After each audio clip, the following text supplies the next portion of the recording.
నేను మిమ్మల్ని కోరుకునేది ఒకటే, ప్రతి తెలుగువాడికి ఉండే ఒక చిన్న ఇబ్బందికరమైన పరిస్థితి ఏమిటంటే, మిగతా వాళ్ళలాగా కాకుండా నేను తెలుగువాడిని, నా భాష తెలుగు అనేటటువంటి గర్వం తక్కువ.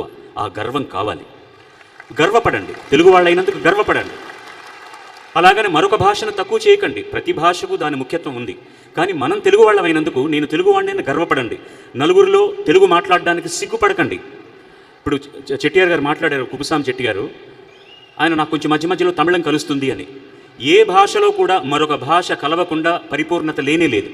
మీరు లాటిన్ దగ్గర నుంచి ఒక సంస్కృతాన్ని తప్పిస్తే ప్రపంచ భాషలన్నీ కూడా ఇరుగు పొరుగు భాషల్లో నుంచి కొన్ని పదాలు తీసుకుని వాడుతున్నవే తప్ప ఏది పరిపుష్టి అయిన భాష కానే కాదు.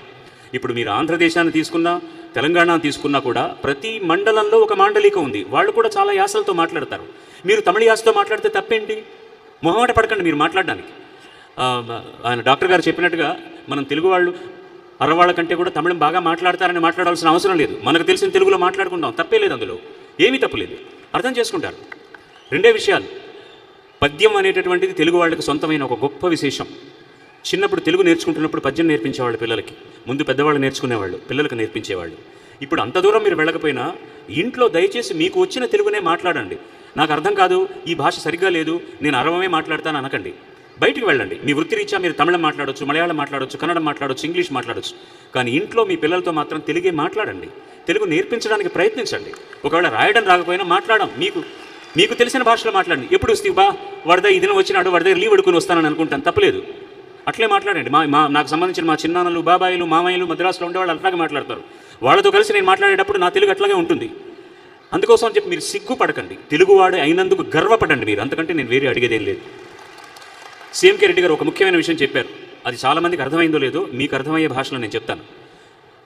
జనాభా లెక్కల కోసం ఇంటికి వస్తారు అందరూ. మీ ఇంట్లో ఎంతమంది ఉన్నారు, ఏం చేస్తున్నారు అని అడిగినప్పుడు, మీ మాతృభాష ఏమిటి అని అడిగినప్పుడు దయచేసి మీరు తమిళ్ నేర్చుకున్నాం కదా, మాతృభాష అంటే మాకు తెలియదు తమిళ్ అని చెప్పకండి.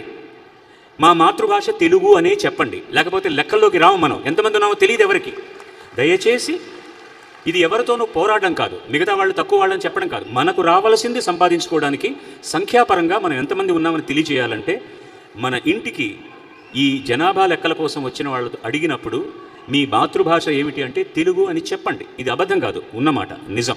అంతకంటే నేను చెప్పగలిగేది ఏమీ లేదు. నేను సినిమా వాడిని కాదు, నేను కథానాయకుని కాదు, ఏదో పెద్ద పెద్ద మాటలు మాట్లాడేస్తారు. నేను తెలుగువాడిని. నేను తర్వాత భారతీయుడిని. ఈ భారతదేశంలో పుట్టినందుకు గర్వపడుతున్నాను. ఒక తెలుగువాడిగా మొట్టమొదటి తెలుగు పాట పాడినందుకు గర్వపడుతున్నాను. ஒரு தமிழ்நாட்டில் வந்து எனக்கு கிடைச்ச ஒரு இந்த అపూర్వమైన గౌరవத்துக்கு நான் ரொம்ப நன்றி கடன் பட்டிருக்கிறேன். అదేవిధంగా కన్నడంలో, మలయాళంలో, పంజాబీలో, వేరే ఏ భాషలో పాడినా కూడా వాళ్ళందరూ నాకు ఇచ్చిన గౌరవానికి వాళ్ళకు నేను చిర రుణగ్రస్తుడిగా ఉంటాను. భారతీయుణ్ణి, తెలుగువాడిని, ఈ రెండు విషయాలకు మాత్రం నేను చాలా చాలా గర్వపడుతూ, విశ్వనాథ సత్యనారాయణ గారు ఆయన మొట్టమొదటి కావ్యం ఆంధ్ర పౌరుషంలో ఆయన చేసిన తొలి రచనలోని ఒక పద్యాన్ని పాడి మీకు వినిపిస్తాను. నేను మిమ్మల్ని కోరేది ఏంటంటే, ఈ పద్యం మాకు అర్థం కాలేదు అనుకుంటారు కదా, ఈ పద్యం కోసం వెతకండి, ఎక్కడ దొరుకుతుందో తెలుసుకోండి, దాని అర్థాన్ని తెలుసుకోండి. అందుకని నేను అర్థం చెప్పాను, పద్యం మాత్రం మీకు పాడతాను. ఈ పద్యం పాడుతున్నందుకు నేను చాలా గర్వపడుతున్నాను.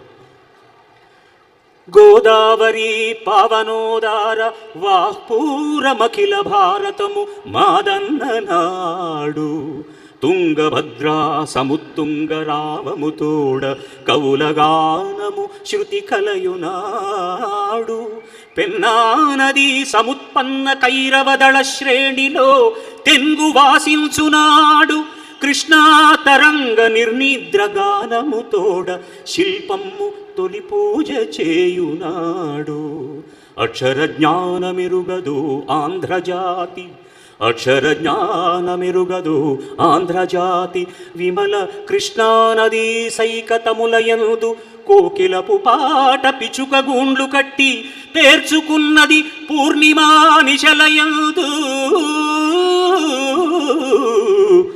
పేర్చుకున్నది పూర్ణిమా నిశలయందు. జై తెలుగు. నమస్కారం అందరికీ. రాబోయేటటువంటి ఉగాది విజయాన్ని, ఆరోగ్యాన్ని, ఐకమత్యాన్ని, సామరస్యాన్ని ఇస్తే ఐశ్వర్యం దానంతట అదే వస్తుంది. మరొక పర్యాయం చెప్తున్నాను, తెలుగువాడైనందుకు గర్వించండి, తెలుగు భాషకు పట్టుబట్ట కట్టండి, తెలుగు ఉనికిని కాపాడండి. నమస్కారం.